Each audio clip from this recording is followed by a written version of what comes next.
where Dr. Alon Meir is a professor and senior fellow at New York University Center for Global Affairs. We're also joined by Arise News political analyst Eric Ham in Washington. Welcome to you both. Professor, I want to start with you. Thank you. Do you think in any sense that Netanyahu accomplished anything in this speech before the joint session of Congress? You know, I think what he's been able to do is to perhaps intensify the discussion about Iran nuclear program. But I'm not sure that he has had the kind of effect that he really wanted to achieve by coming here to the United States.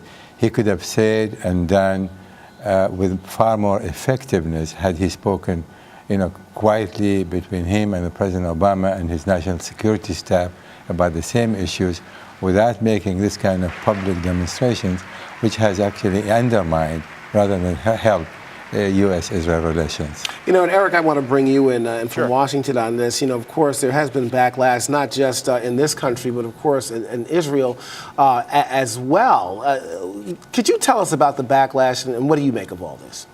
Actually, I think when you ask the question, did he accomplish anything? And I think the answer is an overwhelming yes, he did. He managed to, I think, damage the U.S.-Israel relationship, which has been a stalwart relationship for the last 40 years. He managed to intensify the polarization here in Washington between Barack Obama and the GOP-led Congress. And at the same time, he managed, I think, to damage the sensitive talks between the U.S. and Iran over Iran's nuclear program. Professor, I want to bring you in on this again also here. Look, no one can underscore the fact that Israel is surrounded by millions of people who would not want them to exist. True. And the U.S. has had a great stake in this, spending billions of dollars every year on this situation. But I just want to say something here, and this is my producer, Alan Weiss, we were talking about this before the show. The former chief of Israeli intelligence called Netanyahu's speech, and I quote, bull. You know what? Specifically that Iran doesn't have the missiles that will reach the U.S. and they're further behind in developing nuclear weapons than Netanyahu led his audience to believe. If that is the case, and the Prime Minister has overemphasized this urgency, this desperation, as he says, where does that leave him when it comes to believability? He's got elections coming up. And where does this leave the relationship between the United States and Israel at this point? There's no question. One of his calculations, the fact that coming here, speaking in front of joint session of Congress, will play a significant role in the eyes of many Israelis, specifically 2 weeks or 10 days now before the Israeli election. So when it comes to that, he's a very serious political animal. There's no question about it. But that we also I believe, and many of my friends and colleagues, both in Israel and outside, that he is using the Iran situation, however threatening it may be, because he doesn't really want to deal with other significant issues, both domestically in Israel, the economy, housing, joblessness, and in particular, the Israeli-Palestinian conflict.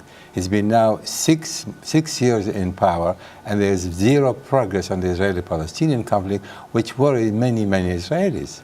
Eric, Dr. Meir, Meir makes a very good point here, and it seems like, once again, it all boils down to politics and perhaps not the serious matters at hand. Well, what is your observation on this? He's absolutely right. Israel is actually dealing with a very troubling economy right now. And there are a lot of problems domestically, which is why Bibi Netanyahu is trying desperately to remove the stench from what's happening at home to try to, I think, reshape the narrative that he's the stalwart trying to ensure Israel's survival versus the big bad Iran. And that just isn't the case. The United States has been a stalwart ally. In addition to the recent budget proposal where the Pentagon has asked for more than $155 million for military aid to Israel, now you've got Israel looking for an additional $300 million, which Congress will likely approve. So this is just not the argument to be had. This was clearly a political calculation made by Bibi Netanyahu that this would actually help him at home to ensure another term. Right. Okay, Eric, thank you so much. We're going to have to let you go. Of course, your You bet. insight is always welcome here on Arise Review. Professor, I want to Thank you. continue with you, on this discussion here. There are other countries involved in this possible deal. I say possible, the P1 plus 5 nations here, Security Council plus Germany. One would think that the United States is the only country involved in dealing with the fate of these this possible nuclear deal. None of the other countries seem to be mentioned as well. Why is this? Well, they are party to these negotiations, but the reality is that the United States is the central figure. Okay. Because without the United States, the sanctions against Iran will not be removed. Without the United States, Israel will have to deal on its own with the major problem with Iran nuclear program. So the United States is the central figure. That does not mean that other parties are not involved. They are involved, but however, indirectly.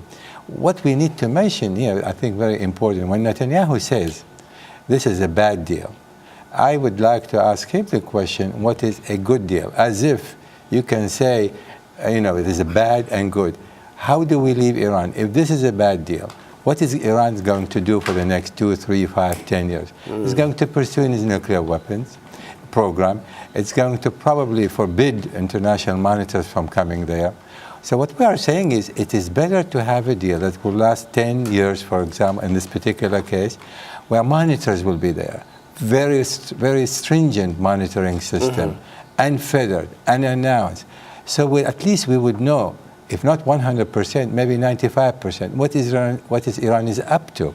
That, under any circumstances, better having no deal. The United States then will be forced to make different kind of choices. And that is not a good choice to make. What would Israel do other than striking Iran? We know what happened when Netanyahu said after removal of Saddam Hussein was going to happen to the region. Right. Does he really consider the fact that striking Iran could create a massive catastrophic event in the Middle East that neither Israel nor the United States would like to get into? Right. Okay, and that will have to be the last word. Dr. Ben Alon Meir, thank you so much. My Alon pleasure. Ben Thank Meir, you. thank you so much. Pleasure. Thank you. Okay.